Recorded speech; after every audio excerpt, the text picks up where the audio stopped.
부산 한순교의 오늘의 밥 시간입니다. 5월 23일 목요일 오늘의 밥은 사도행전 10장 17절로 33절 말씀입니다.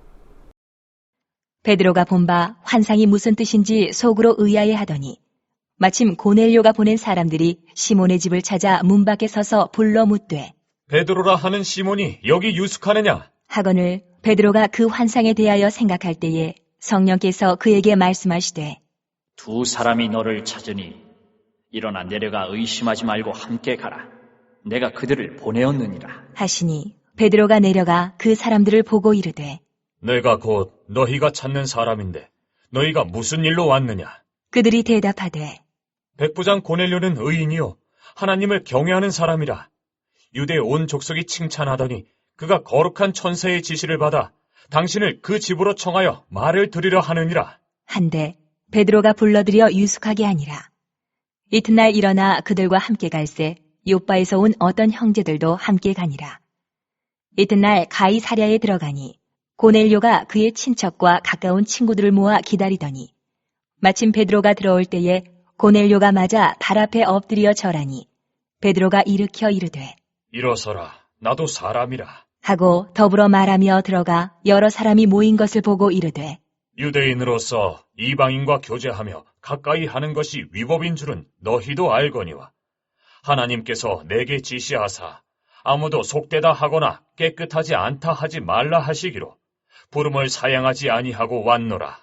묻노니 무슨 일로 나를 불렀느냐? 고넬료가 이르되 내가 나흘 전 이맘때까지 내 집에서 제 구시 기도를 하는데 갑자기 한 사람이 빛난 옷을 입고 내 앞에 서서 말하되 고넬료야, 하나님이 내 기도를 들으시고 내 구제를 기억하셨으니 사람을 요빠에 보내어 베드로라 하는 시몬을 청하라. 그가 바닷가 무두장이 시몬의 집에 유숙하느니라 하시기로 내가 곧 당신에게 사람을 보내었는데 오셨으니 잘하였나이다. 이제 우리는 주께서 당신에게 명하신 모든 것을 듣고자 하여 다 하나님 앞에 있나이다. 고넬료는 하나님으로부터 베드로를 청하라는 말씀만 듣고 베드로는 하나님으로부터 의심 말고 가라는 말씀만 듣고 영문도 모른 채 말씀에 순종을 합니다. 오늘 본문은 베드로와 고넬료가 만나는 장면인데 고넬료는 친척과 가까운 친구들을 초청하여 은혜를 사모하고 은혜를 나누고자 하였고 베드로는 유대인이 이방인과 교제하는 것이 율법으로 위법인 줄 알면서도 하나님의 환상과 말씀을 따라 이방인의 초청을 사양하지 않고 왔다고 합니다. 어제 베드로는 분명히 하나님 앞에서 율법을 따졌습니다. 하나님께서 먹으라고 하시는 것을 율법에 부정하다고 하나님보다 율법을 더 중요시하는 모습을 보였습니다. 그런데 가만히 또 생각해 보면 웃깁니다. 오늘 이 고넬료 집에 와서 고넬료에게 이방인과 교제하는 것이 위법이다. 그러나 하나님의 뜻을 따라서 하나님께서 깨끗하게 하다고 하셔서 왔다. 자꾸 율법을 이야기하는데 누가 보면 베드로가 아주 율법으로 흠이 없는 사람인 줄 알겠습니다. 근데 이 웃기는 것이 베드로가 여태 어디 있다고 봅니까? 32절에 보면 사람을 요빠에 보내어 베드로라 하는 시몬을 청하라. 그가 바닷가 무두장이 시몬의 집에 유숙하느니라.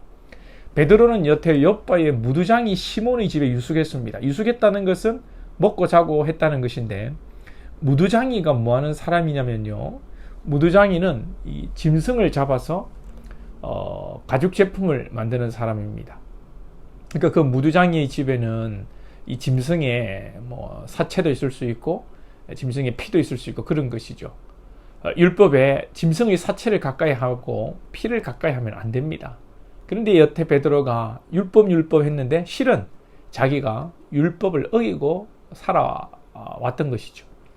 이 얼마나 앞뒤가 안 맞고 어느 도단입니까? 뭐 묻은 개가 뭐 묻은 개 나무라는 격인 것이죠.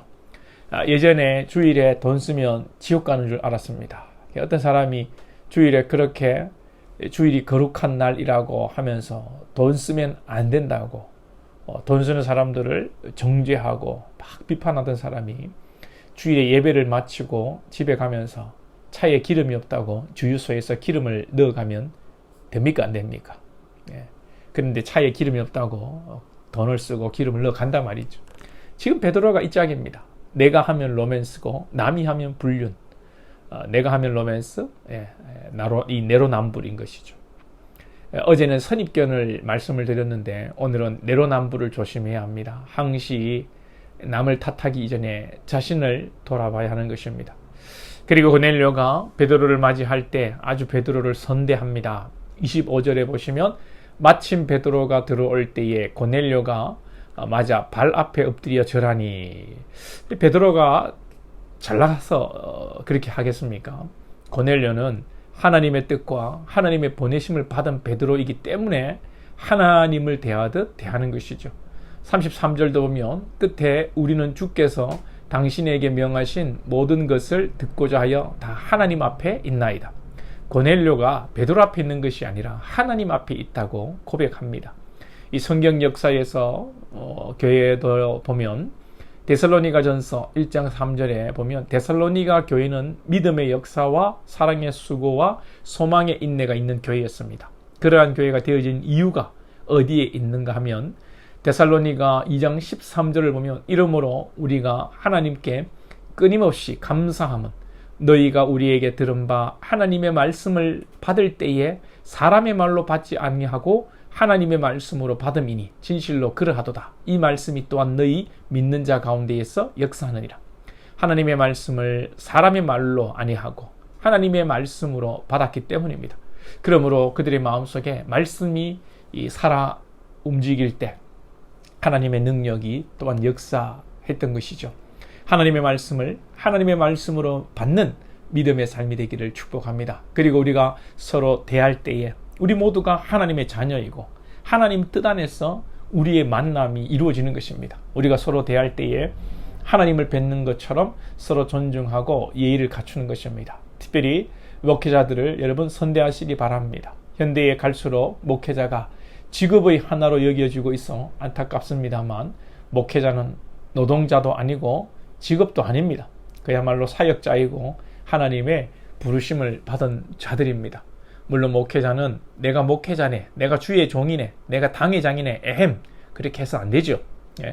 베드로도 말하기를 고넬료를 일으키면서 나도 사람이다, 왜 이러냐, 이러지 말라, 이런 식으로 말을 하지 않습니까?